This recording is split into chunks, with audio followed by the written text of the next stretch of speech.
Whitetail don't live in the city.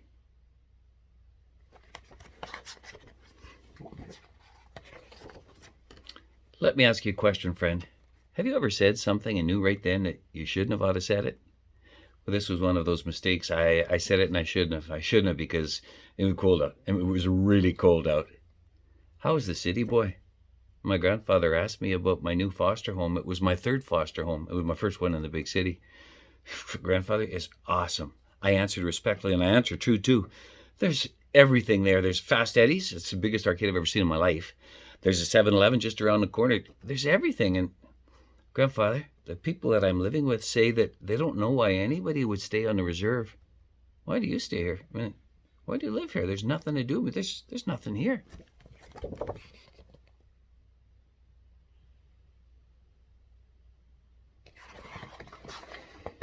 That's it, friend. That's what I said. That's all I said, and that's all it took. My grandfather got up. He headed for his parka that was hanging on the back of the door. On a normal day, that would have been so bad, but this wasn't a normal day. This was a cold day. It was January on the prairie. It was a very cold morning, and I had just said the wrong thing. Get your coat, boy. I heard my grandfather mutter as he stepped out into the cold. I walked over to the window, and I started scratching at the thick frost on the window. I couldn't even reach the glass. The frost was that thick, and I quit biting my nails, too. I put on my parka, my Bruins toque, and my mitts. Stepping out into the cold was, oh man, it was like drinking too much Slurpee too fast and feeling this really, really hard hurt in your head. Grandfather had the team hitched. Oh. Grandfather had the team hitched up in no time. I climbed up, not really knowing where we were going or what we were doing. Were we going down to fetch some wood or maybe over to Uncle Louie's? Anyway, we cut straight to the bush and we were headed towards Hart Hill.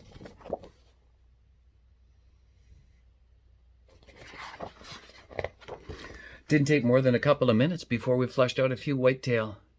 That's when we made our first stop. Grandfather watched them watching us. Raising a big mitt, he asked me, "Did you hear them, boy?" Because they heard us. It'd been a while since I'd seen them last, from this close up anyway.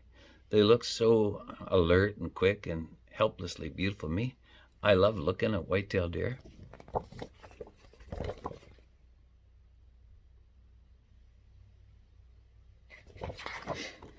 After what might have been a couple of minutes or maybe even a couple of hours, who knows, we moved down toward the lake.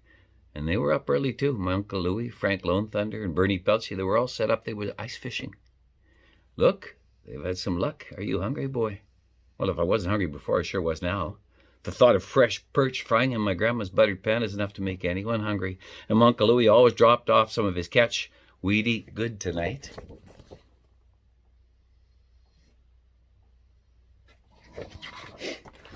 Rounding the bend, I spotted my brother Mike and some of the guys. They were getting a hockey game going without me, too. This time, Grandfather didn't say anything. He didn't have to. He knows. My favorite thing in the whole world is playing hockey. And I'm a friend, I don't mind telling him I'm not too bad a player either. Well, they saw us and they called for me to come play, and I'd love to, but I kind of expected that we weren't quite done, whatever we were doing, and sure enough, we weren't done.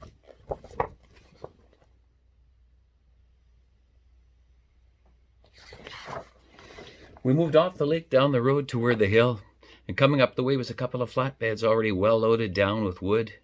Well, we'd stop and talk a couple of minutes because that's what people do when they meet that way.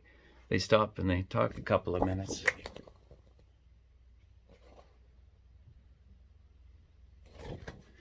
Me? I just looked around for some game. I looked, but I didn't see nothing but a couple of steelers, a big jack, and I guess one kit weasel. I come to think of it, I guess I did see some game.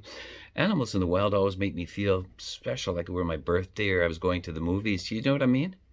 Funny thing is, everything was looking so cold, and me, I was kind of getting comfortable. I didn't hardly notice it, and first thing you know, we were back home. We unhitched the team together, me and my grandfather talking about the day, the bush, the snow, the wind. We worked our way back to the stove where we'd been only a few hours ago. My grandfather looked at me and asked, "So, boy, you were saying, how's the city?" He was asking me about my new foster home. It was my third foster home. It was my first one in the big city.